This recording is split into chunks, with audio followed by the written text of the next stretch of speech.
Kita beralih ke informasi lainnya, Saudara. Komunitas milenial Aceh Anti Hoax mendeklarasikan diri menjadi penangkal informasi hoax yang beredar di media sosial, khususnya untuk pasangan nomor urut 01 Jokowi Ma'ruf Amin di salah satu hotel Banda Aceh Selasa pagi.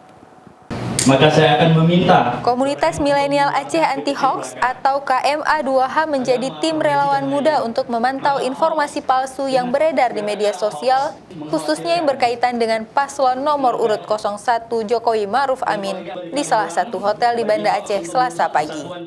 Deklarasi menangkal hoax di kalangan generasi muda Aceh ini ditandai dengan pembacaan janji yang diikuti sedikitnya 50 pemuda Aceh yang tergabung dalam KMA2H ini. Komunitas ini tak hanya berfungsi jelang Pileg dan Pilpres saja, tetapi juga diberi edukasi untuk tidak menyebarkan informasi yang tidak jelas sumbernya dan harus dicek fakta asal informasi yang tersebar di media sosial untuk jangka panjang.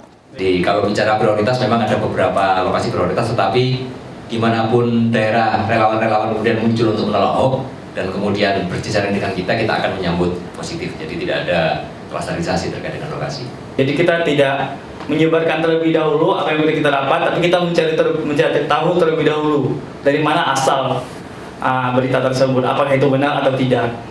Program KMA2H ini menyasar beberapa daerah yang dianggap menjadi pusat informasi yang dapat mempengaruhi masyarakat. Selain Aceh, deklarasi ini juga dilakukan di Makassar beberapa waktu lalu.